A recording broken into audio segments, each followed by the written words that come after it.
it felt like it felt like there was okay. The whole piece was like to me today. It was like this kind of series of surges, like a surges that were kind of experimenting with like okay, there's this kind of surge, and then there's this kind of surge, and each surge seemed to sort of build on build on um, build in intensity in some way, but yet there was kind of this play element, like okay, I'll be now this type of surge, and now it's like this, and I don't know how else to describe it, and I asked myself during it, I don't know what the answer is, but I found myself pondering like, is this building in sort of a urgency? Is it kind of like a growing urgency, or is it uh, a growing sense of I don't know. I there was a kind of like it was more than urgency to me at some point. There was kind of this sense of seriousness, or kind of like I don't know what word to use. It wasn't tragic. It wasn't sadness, but there was some sort of like a like something shouting at you that something is really, really, really important, that this has to be heard, like that there is something the surges were kind of getting at that was getting more and more urgent. Yeah, I don't know really how to express it, but there was that uh, sense of absolute importance that something has to be heard or said. Yeah, How is this? How yeah, who talks to who, and what's the exchange? yeah.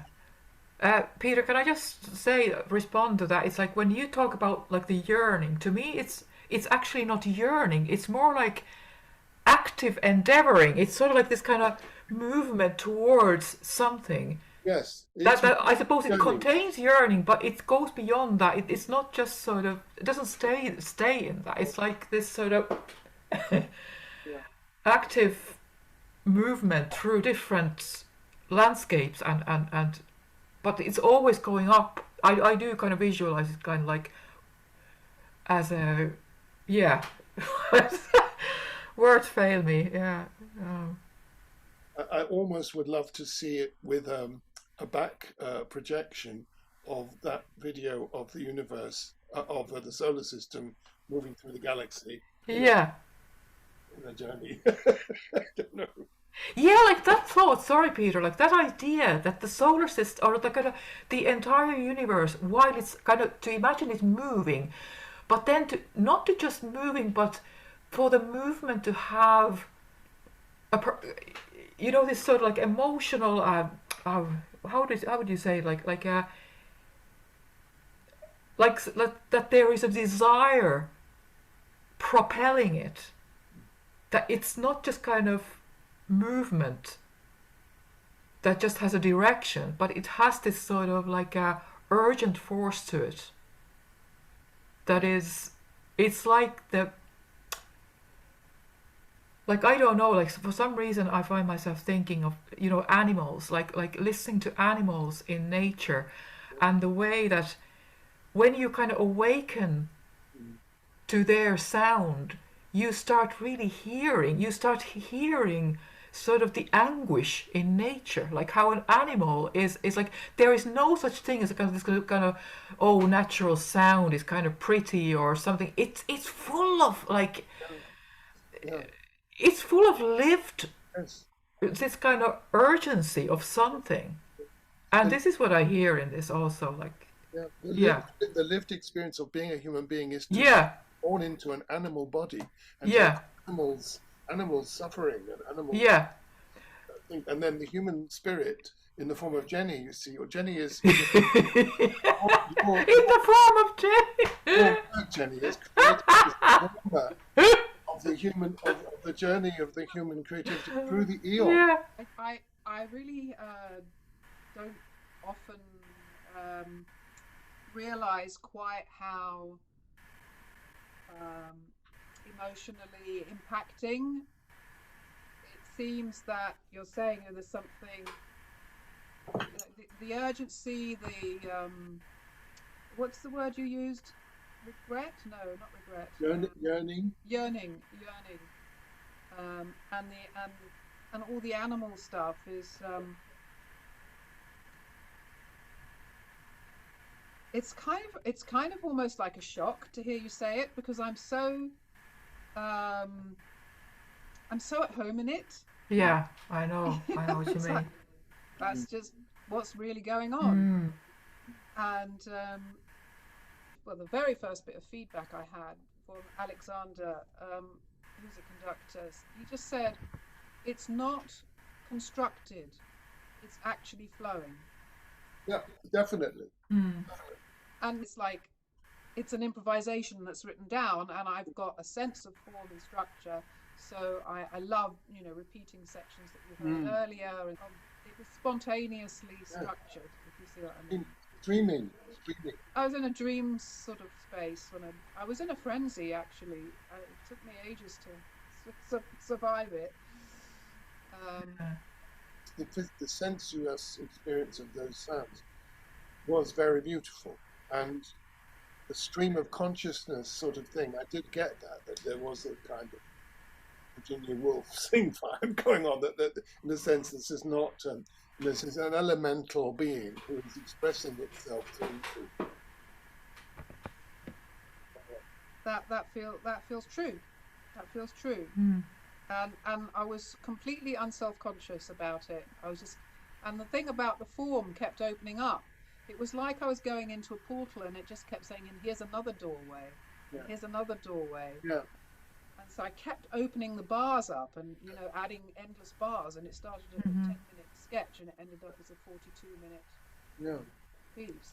But the impulse to create more bars, I'm curious, and also, I mean more than curious, I'm intrigued as to whether the impulse to create more bars, whether there was what was the quality of the impulse to produce text as well? Because, as I say, my feeling was it's the universe, doing a self-portrait through you of the creative process itself.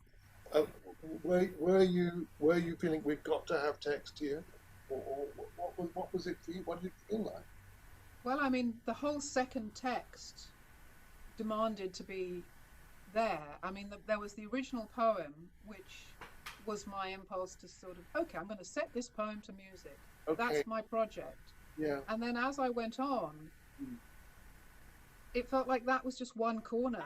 Yes. And it needed a whole nother sort of like horizon on which to set that, know. Yeah. I was saying about the second text, which is about the waves and the ocean. Yeah. And that we're, I'm actually working with that in my spiritual practice. It's like the waves of my life, the anxiety, the jealousy, the humiliation, all these turbulences that everybody is living with. Yeah. I'm working with them now as portals to the ocean. Yes. Creation. Exactly. So, when like yesterday, I had to drive to a funeral, and I was, my sat-nav didn't work. And I thought, oh shit, I don't know how I'm going to get there without sat-nav. The anxiety that came up was massive. Yeah. And then I just used witness consciousness, which is my latest friend, and just sort of said, look at the anxiety, my darling. Look at this huge wave of, this has been with me all my adult life, this anxiety. And I see it, and it's like there are two levels of my perception. One is I'm feeling shit and anxious and frightened. I'm not going to get there on time. I'm going to be so embarrassed. Blah, blah, blah. And the other one is, this is the anxiety that you've lived with all your life. What a struggle it must have been for you to have to live through all that anxiety. I send it loving blessings. Yes. I let it pass. I let it come. I let it go. I'm the witness. Yes. And this is the practice of spiritual development, as far as I'm concerned. And that's why the waves are the anxiety, and the ocean is the witness consciousness, which looks upon it with compassion and spacious understanding and acceptance. So That's what I was trying to squeeze into this poem, which was moving backwards through the future, which was the ultimate sort of trauma of not being present. Yes. Am I in the future? Am I backwards? Am I forwards? And then at the same time, I'm going to hold all that. Yeah. Of course I've got those things. Yes. Everybody does. Yeah. And we are able to be more generous to ourselves and more loving. And in a sense, the creative act itself it's not sort of just about soothing oneself. It is a positive, it's actually a fierce reply to Yes. to fear. I mean, We're all living through all of it, yeah. but we're always caught up in it. And so I suppose the urgency is, can we open? And that was it. Because one is trying to transcend oneself or trying to open into the greater. At the same time, there is this turbulent waving and emotion that one's working with. So Yes, which brings me back to my question about grounding, because actually part of the power of I Walk Across the Courtyard, I suppose, is that the camera is, as it were, coming out of the big picture and coming down to the individual who is walking across. Yes. And Yes, I mean the separate self, in the sense the suffering separate self. But the suffering separate self, who hears the cosmic wind. Well, that's the paradox, and that's the marvelous paradox of being alive and being human, is that we are separate, small animals, and yet we are also these cosmic beings. But if there were a kind of dramatic sense that there's a character to that who is saying that mantra, that is a character who says that. Maybe it's the character of the composer herself, you, the creator. But then, who are the chorus? What are the chorus in terms of? Could they be given a kind of or they don't need to be, perhaps? Well, it's all my voice, really. It's the multiplicity. Aspects of you. Yeah, it's all it has to be. Yeah. I'm the sort of mercurial, paradoxical cosmic joke who goes la di da, la di da di da, la la la di di di da, and can do it in a very playful or very majestic way, or can do it in a very intimate way, and it doesn't actually matter what the word is, because it's the quality of the note and the sound and the rhythm and everything. So that's the cosmic joke part of me that is playing, is like in the playpen and dancing. And then the gong is this kind of cosmic wind, and then the waves upon the ocean is the struggle between the human and the divine. That whole text is lovely. You get it. Actually, sorry, Jenny, you're reminding me of something that I wondered about the la-di-da, listening to it. I see the words on the page that would you imagine or expect the choir to, when they sing the la-di-da, to actually kind of to intuit or to express, I don't know how to, attitudes, or to sort of sort of singing character in a way. Yes, in a way. I mean, certainly the opening one is very sort of grandiose and la-di-da, la-di-da-da. Here we are singing our songs, la-di-da. And then the soprano and alto is coming la-di-da-da. Exactly. So they're kind of like clowns playing and walking across the stage. Because that's a really big element. Because when you just see the page this kind of formal score, it's easy to forget that, hold on, this is actually meant to, these are character voices in some way, potentially, and if they are, that opens up a whole big sort of scenic possibility.